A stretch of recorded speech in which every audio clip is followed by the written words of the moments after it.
Class में हम लोग क्लास 9 का फर्स्ट चैप्टर संख्या पद्धति को शुरू करेंगे। कि संख्या पद्धति क्या है। क्लास 9 जो फर्स्ट चैप्टर है वह है नंबर सिस्टम। नंबर सिस्टम जिसे हम लोग बोलते हैं संख्या पद्धति।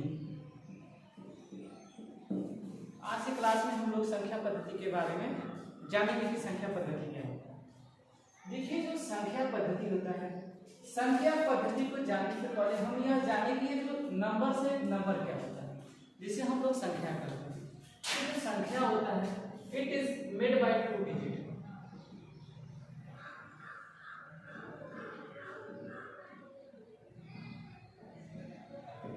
जो हमारा नंबर्स होता है यह 2 या 2 से अधिक अंकों से मिलकर बना होता है।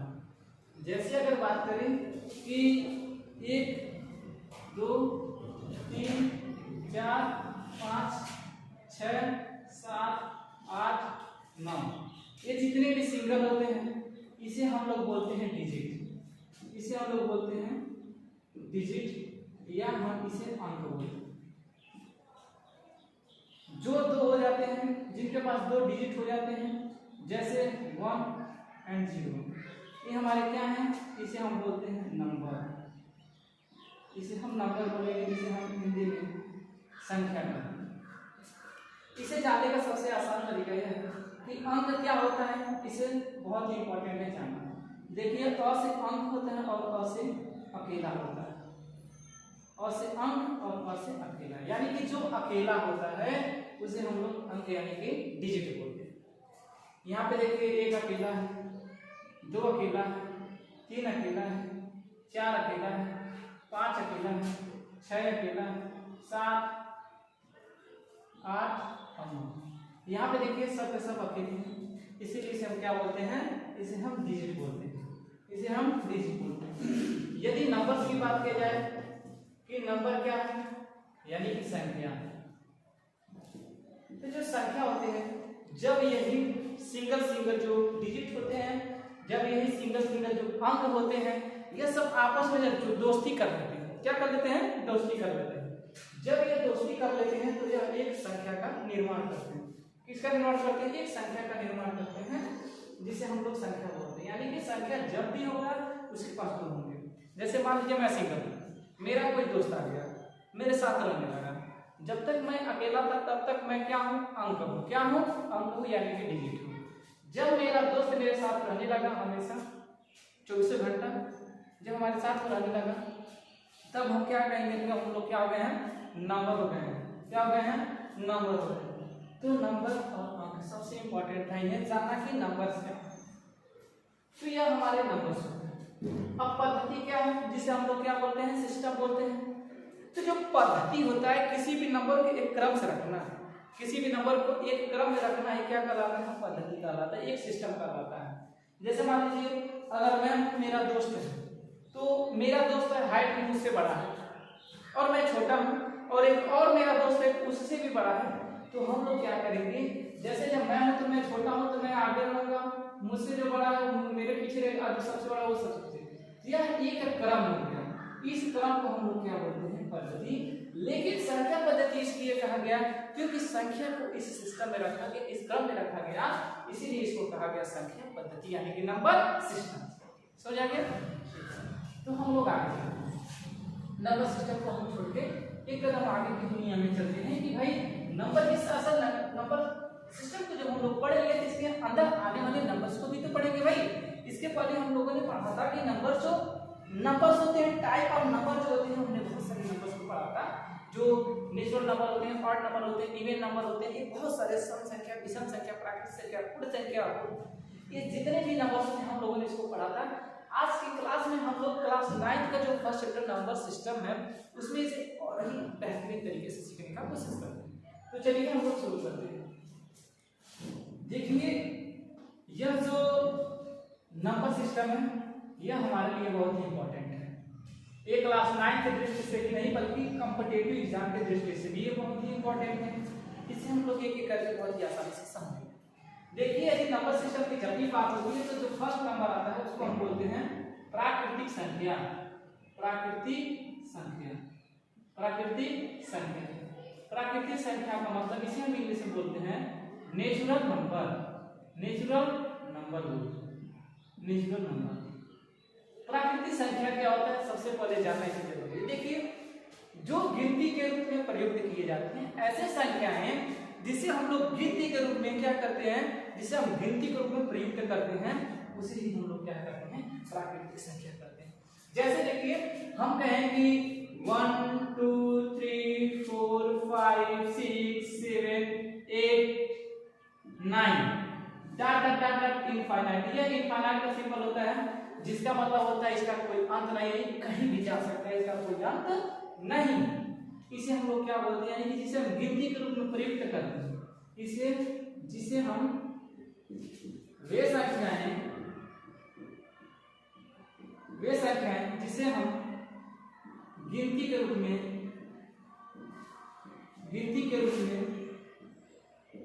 प्रयुक्त करते हैं उसे हम क्या बोलते हैं, प्राकृतिक संख्या नेचुरल नंबर,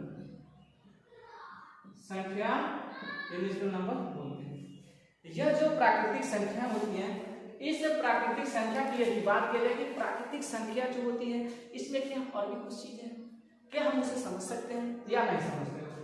तो देखिए जो प्राकृतिक संख्या होती है इसे जो सिंपल है किस सिंबल से इसे दिखाते हैं, यहां से दिखाते हैं नेचुरल नंबर, इसे हम इसमें कैपिटल या से दिखाते हैं। तो देखिए इसमें जो प्राकृतिक संख्या में सबसे छोटी जो प्राकृतिक संख्या, जो सबसे छोटी प्राकृतिक संख्या है इसे हम लोग एक कहते हैं। तो एक कौन कहेंगे, सबसे छोटी प्राकृतिक संख्या, सबसे छोटी प्राकृतिक संख्या। तो जो सबसे छोटी प्राकृतिक संख्या है वह क्या है, हम कहेंगे एक है।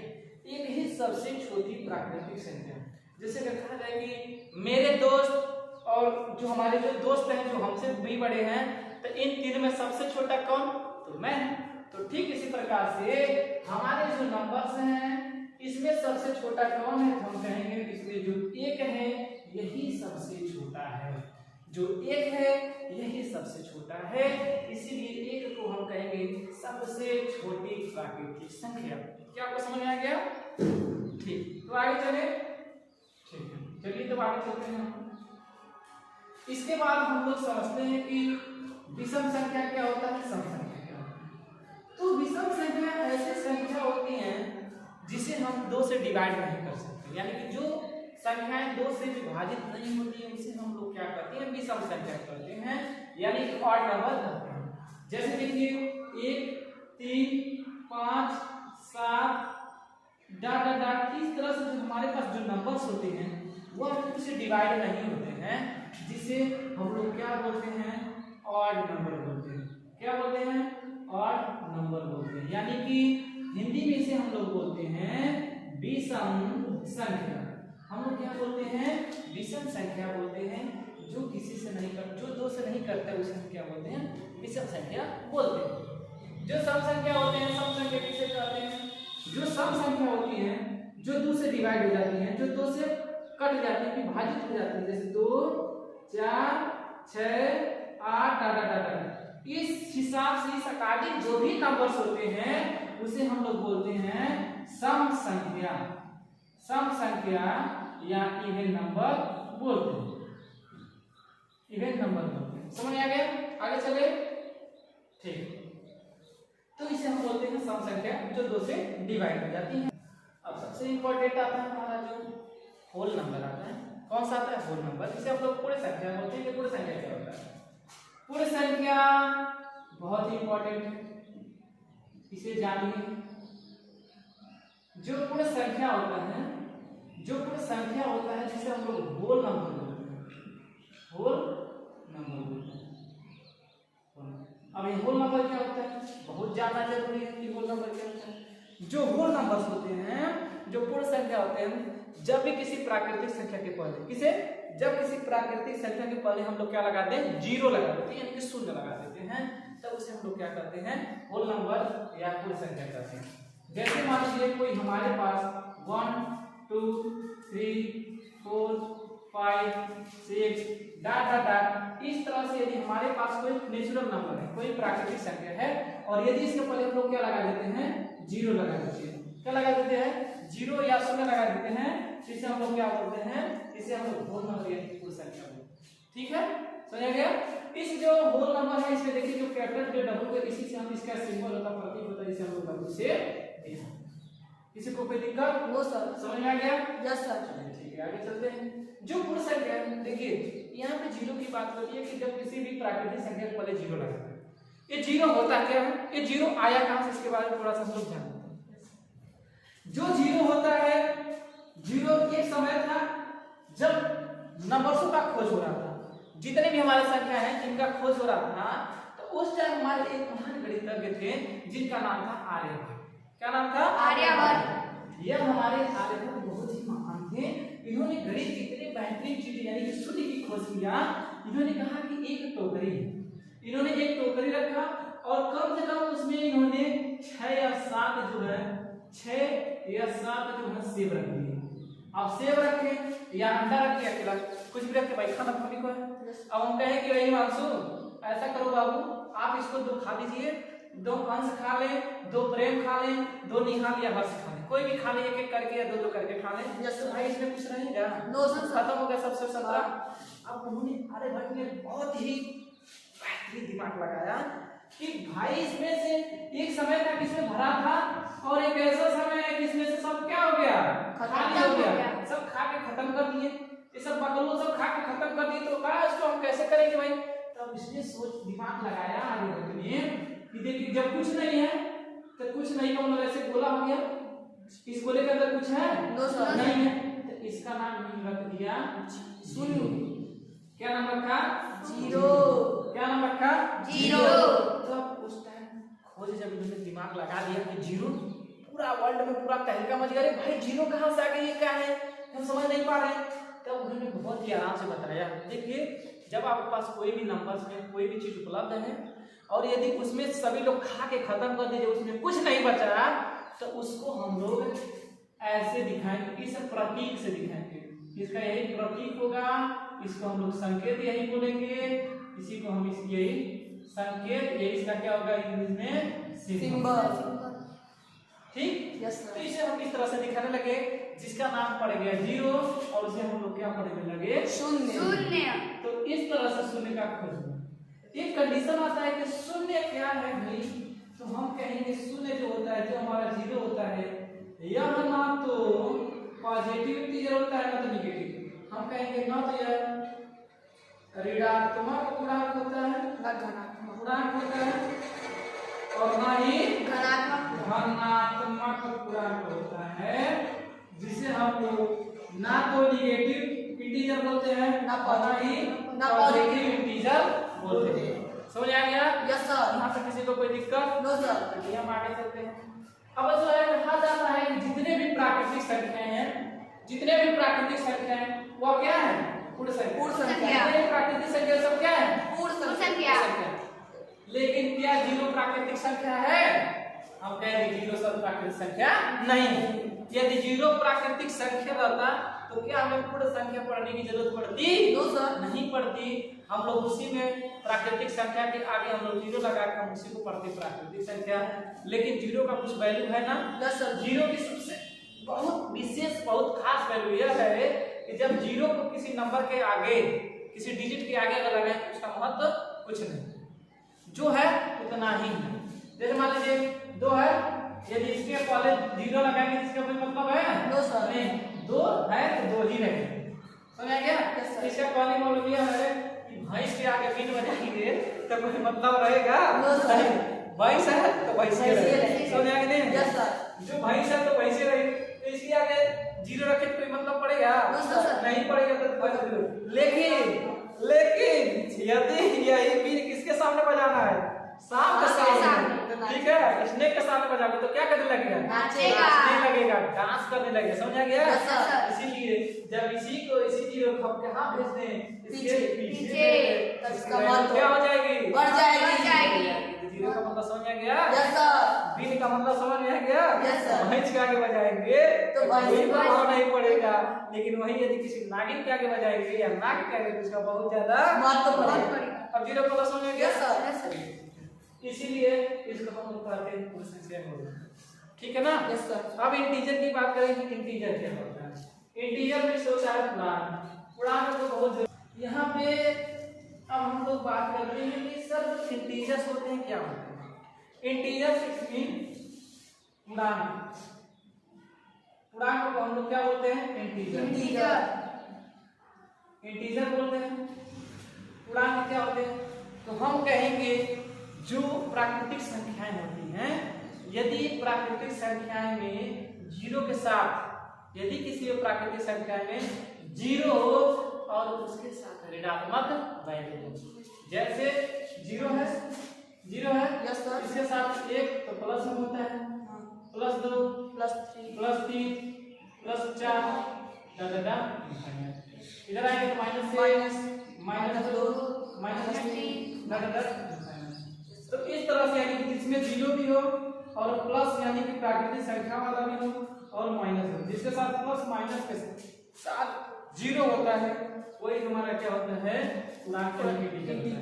पूर्णांक देखिए हमारे दो होते हैं, एक को हम बोलते हैं पॉजिटिव इंटीजर और एक को हम बोलते हैं नेगेटिव। धनात्मक पूर्णांक और ऋणात्मक आपको बताएंगे। Yes sir. धनात्मक पूर्णांक ऋणात्मक पूर्णांक क्या है? यस यहाँ पे किसी को दिक्कत? No sir. सबको समझ आ गया? Yes sir. अब हम लोग देखते हैं परिमेय संख्या जिसे हम लोग रेशनल नंबर कहते हैं और एक होता है अपरिमेय संख्या जिसे हम लोग इरेशनल नंबर कहते हैं। समझ आ गया ना? Yes sir. किसी को कोई दिक्कत नहीं ना सर? चलिए तो हम लोग परिमेय संख्या को शुरू करते हैं कि परिमेय संख्या क्या होता है सर।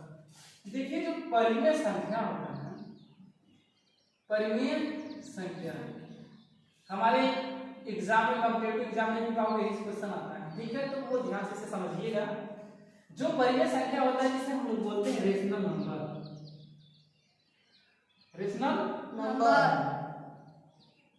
यह जो रेशनल नंबर होता है बहुत ही अच्छी बात किसी गणितज्ञ ने कहा है कि जब हम किसी भी दो नंबर को, दो डिजिट को जब हर और अंश के रूप में लिखते हैं, यानी कि जब फ्रैक्शन के रूप में लिखते हैं, जब फ्रैक्शन के रूप में लिखते हैं यानी कि p अपॉन q के रूप में। Yes sir. जब किसी भी नंबर्स को p अपॉन q के रूप में लिखते हैं लेकिन q का मान कभी जीरो नहीं है, उसे हम क्या बोलते हैं? परिमेय संख्या बोलते हैं। समझ गए? यस उसे हम क्या बोलते हैं? परिमेय संख्या। जैसे देखिए अगर हम कहें कि यहाँ पे 2/5 है, 2/5 है, यह एक अनुपात है, 2:5 यानी 2/5। Yes sir. यदि 2/5 के रूप में लिखे तो क्या हमारा परिमेय संख्या? क्योंकि इसको हम p बोलते हैं, इसको हम q बोलते हैं, यानी कि जो ऊपर होता है उसे न्यूमरेटर बोलते हैं, जो नीचे होता है डिनोमिनेटर होता है। तो न्यूमरेटर और डिनोमिनेटर के रूप में जब भी संख्या व्यक्त की जाती है, p अपॉन q के रूप में जब भी लिखा जाता है, वही हमारा क्या होता है? परिमेय संख्या या रेशनल नंबर कहा जाता है। समझेंगे? यहाँ पे देखिए जो q का मान अगर कभी गलती से, यदि गलती से आप नीचे क्या लिख दिए? जीरो, तो यह कभी परिमेय संख्या नहीं है। अच्छा, परिमेय संख्या क्यों नहीं होगा? जब किसी संख्या में हम लोग जीरो से भाग देते हैं तो उसका मान जानते हैं क्या होता है? जीरो। उसका मान होता है, देखिए यहाँ पे जीरो लिख दीजिए, यहाँ पे 2 लिख दीजिए। अब बताइए भाग देके तो जाएगा? No sir. भाग देके जाएगा नहीं। अब इसे 2 को लाने के लिए जानते क्या करना पड़ेगा?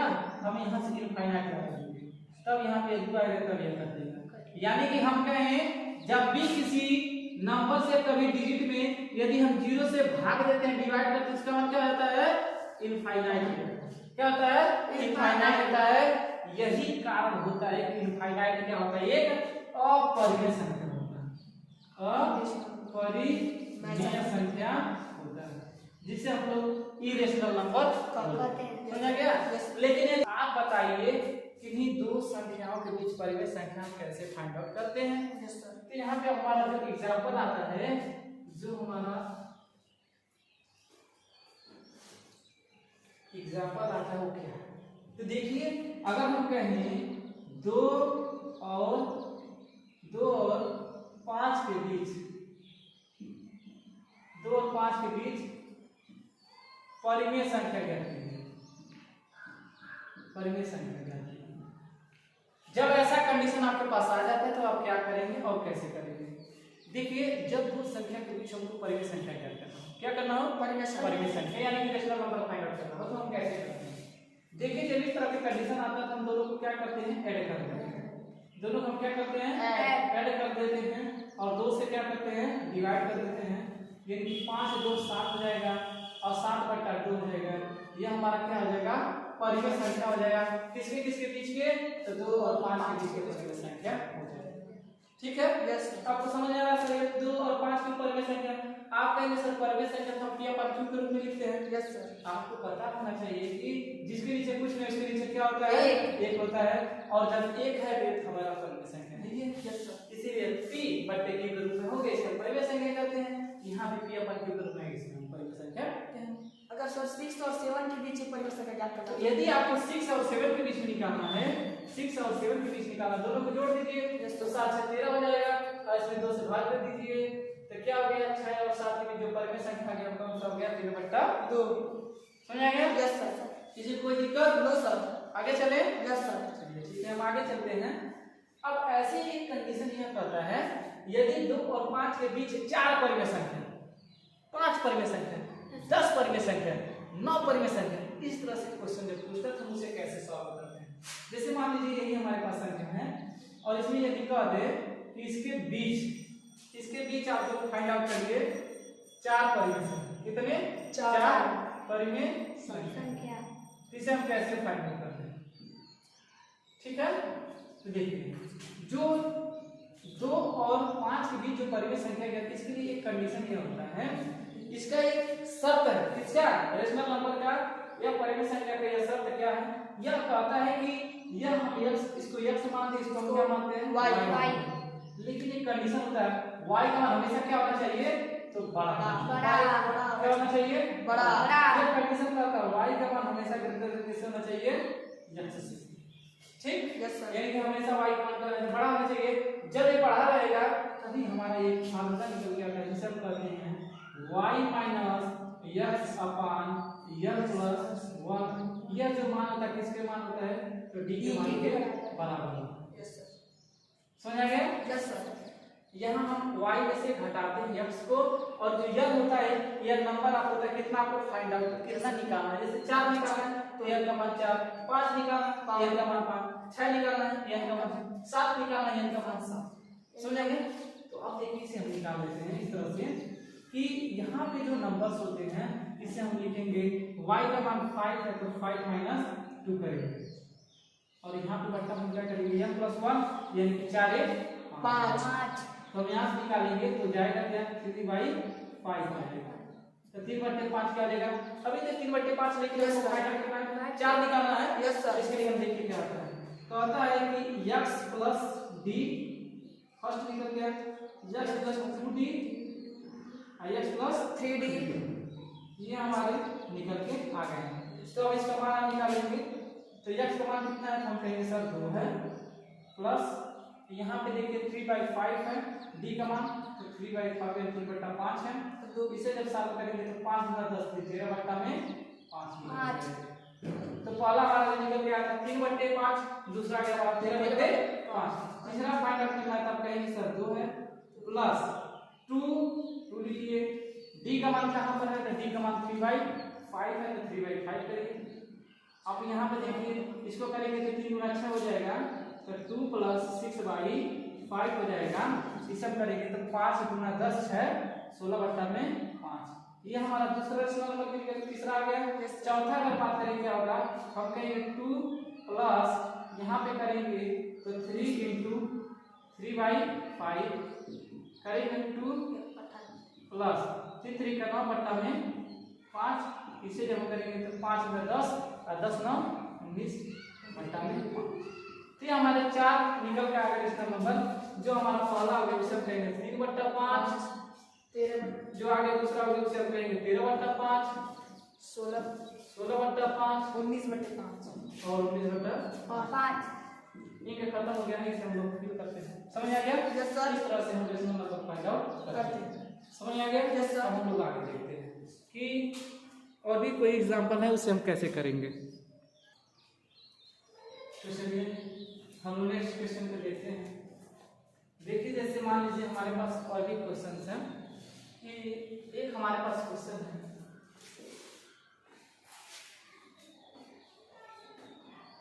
क्वेश्चन यह है कि -6 और -5 के बीच 4 रेशनल नंबर कैसे हैं। यहाँ हम इसे लिखें 4 परिमेय संख्या ज्ञात कीजिए, संख्या ज्ञात कीजिए। तो इसे हम लोग कैसे करेंगे? यदि आप इंग्लिश में इसे जानना चाहते हैं तो इंग्लिश में से हम बोलते हैं find the 4 rational number between -6 and -5। इसमें हम कहेंगे कि जब भी आप फाइंड आउट करेंगे तो जो y की वैल्यू क्या होगी, हमेशा अधिक होगी या इससे बड़ा होगा। तो इसके लिए हमारा जो यहाँ पे देखिए -5 क्या है, बड़ा है किससे, -6। तो -5 बड़ा है, यस सर। इसके लिए हमारा जो फार्मूला है y - x बट्टा में n + 1, ये d इसका मान है d का मान। यहाँ हम देखिए इसका मान क्या है, -5 माइनस इसका मान -6 है। अब n + 1 यानी 4 ज्ञात करना है तो 4 + 1 5। यहाँ देखिए -5 है, यस इसको सर। जब कोष्टक में उतारते माइनस प्लस हो जाता है तो +6 रहेगा, अब बट्टा में क्या रहेगा 5 रहेगा। 5 यहाँ से हम देखिए करीब में निकालेंगे तो घट जाएगा, माइनस आ जाएगा 1/5। यस जब 1/5 आ जाए तो हमारे लिए बहुत ही आसान हो जाता है। हम लोग नंबर को इंक्रीज करके जोड़ते चले जाते हैं। हमको 4 निकालना है, एक हमारा मान निकलने चला है या दूसरा निकालने के लिए हम कहेंगे x + d, तीसरा x + 2d and the last fourth x + 3d। इस तरह से हम लोग फाइंड आउट करेंगे। नेक्स्ट का जो वैल्यू क्या है, हम कहेंगे -6 + 1/5। Yes sir. इसे हम करेंगे 5 छक्का 30, 5 छक्का 30। अब 30 में से एक करेंगे तो क्या जाएगा -29 -29/5 आ गया। Yes sir. तो अब देखिए फिर इसे हम नेक्स्ट जब फाइंड आउट करेंगे तो -6 + 2 × 1/5। अब इसे करेंगे तो 2/5 हो जाएगा। यहाँ पे -6 + 2/5 हो जाएगा। इसे अब सॉल्व करेंगे 5 छक्का 30 तो -30 होगा +2/5। अब यहाँ से जब माइनस करेंगे तो -28 हो जाएगा अपॉन 5। यहाँ पे देखिए जब माइनस में रहते हैं हम माइनस करते चले जाएंगे। इसका 29 में खाएगा 28, इसका 27 आ जाएगा -27/5 हो जाएगा। इस तरह से हमारे 4 डेसिमल नंबर्स आ गए। फर्स्ट 1/5, सेकंड माइनस आ गया -29/5, -28/5 -28/5 एंड -27/5। अगर सर कोई चीज माइनस में रहे तो उसको बताना चाहिए। जो भी चीज माइनस में रहता है उसे हम घटाते चले जाते हैं और प्लस रहता है उसे हम बढ़ाते चले जाते हैं। यस। इस तरह से हम परिमेय संख्या को अच्छी तरह से निकालते। अब जो हमारा आता है उसे हम लोग पढ़ते हैं अपरिमेय संख्या, जिसे हम लोग इरेशनल नंबर बोलते हैं। अपरिमेय संख्या क्या होता है इसके बारे में हम लोग जानते हैं, ठीक है? Yes sir. समझ में आ रहा है? Yes sir. देखिए आप जब तक चीजों को अच्छी तरह से समझेंगे नहीं, खुद से नहीं समझने की कोशिश करेंगे तो आपको समझ में नहीं आएगी। देखिए शिक्षा बाबा साहब अम्बेडकर जी यह कह रहे हैं कि शिक्षा वो शेरनी का दूध है जो जितना पीता है उतना ही दहाड़ता है, उतना ही घूरता है। या आपके पास जितना ज्यादा एजुकेशन रहेगा, जितना ज्यादा आप शिक्षित रहेंगे समाज में, उतना ही ऊंचे पद पर रहेंगे। तो शिक्षा को ग्रहण कीजिए, ज्यादा से ज्यादा शिक्षा को ग्रहण कीजिए। और शिक्षा का जो होता है एक ऐसा रूप है शिक्षा कि आप शिक्षा को लेने के लिए कभी यह मत देखिए कि हम यहाँ बैठ के पढ़े, हम उनसे अपने से, वो हमसे छोटे थे, हम उनसे क्या है, ये डिपेंड नहीं करता है। शिक्षा सिर्फ शिक्षा ही मायने रखता है कि हम शिक्षा का ग्रहण करते हैं और उससे कोई ऊंच नीच या छोटा बड़ा ये मायने नहीं रखता। शिक्षा सबके लिए समान भाव से देखती है। जो जितना ज्यादा मेहनत करेगा वह उतना ही ज्यादा शिक्षित होगा और उतना ही ज्यादा सीखेगा। ठीक है ना? समझ आ गया? यस। तो शिक्षित बनना है ना? Yes sir. ओके, चलिए हम आगे देखिए। अब हम लोग देखते हैं अपरिमेय संख्या। अपरिमेय संख्या जिसे हम लोग क्या बोलते हैं? Irrational number. Irrational number. संख्या किसे कहते हैं? वे संख्या है जिसे हम p अपन q के रूप में नहीं लिख सकते। वे संख्या है जिसे p अपन q के रूप में नहीं लिख सकते, उसे हम अपरिमेय संख्या कहते हैं। जिसे हम p अपन q के रूप में नहीं लिख सकते, उसे हम क्या बोलते हैं? अपरिमेय संख्या। एक अपरिमेय संख्या क्या कंडीशन है कि कहीं अगर रूट लग गया तो हमेशा क्या हो जाएगा? परिमेय, इरेशनल होगा। कहीं रूट लग गया, जैसे अगर हम यहाँ पर √2 लिख दें, √5 लिख दें, ये हमारा क्या है? अपरिमेय संख्या है। अपरिमेय संख्या, ठीक है ना? Yes sir. देखिए यदि पाई हमारा क्या है? पाई हमारा एक अपरिमेय संख्या। क्यों अपरिमेय संख्या है? देखिए जो पाई का मान होता है यह 3.14 होता है, ठीक, और इसका मान जब गणितीय भाषा लिखे तो 22/7। यह जो लगभग मान क्या है? लगभग, इसका कोई फिक्स वैल्यू नहीं है। इसीलिए हम लोग देखिए यह जो अपरिमेय संख्या कहता है, परिमित जिसका परिमित हो, जिसका परिमित होता है वो अपरिमेय संख्या, जो अपरिमित होता है उसे अपरिमेय संख्या। क्या इसका कोई अर्थ है? इसको हम फाइंड आउट कर पाएंगे? इसका कोई फिक्स वैल्यू है? नो सर, नहीं है। इसीलिए हम इसे क्या बोलते हैं? अपरिमेय संख्या। और इसी के साथ हम लोग इनफाइनाइट जो होता है, इनफाइनाइट को हम लोग क्या बोलते हैं? अपरिमेय संख्या नंबर। सुनिएगा? Yes sir. इसके बाद हम लोग देखेंगे अपरिमेय संख्या को, जैसे √2 को नंबर सिस्टम पे कैसे प्रदर्शित करना है। नंबर सिस्टम पे प्रदर्शित करना है किसको? अपरिमेय संख्या। समझा गया? तो नेक्स्ट क्लास यानी कि कल की क्लास में हम लोग यही देखेंगे कि किसी भी नंबर लाइन यानी कि किसी भी संख्या पद्धति या किसी संख्या पद्धति के अंदर किसी अपरिमेय संख्या को एक नंबर लाइन पे कैसे हम लोग उसे लिखते हैं या दर्शाते हैं। इस चीज को हम लोग कल सीखेंगे। समझ आ गया? किसी को कोई दिक्कत? No sir. चलिए ठीक है, तो आज की क्लास बस इतना ही।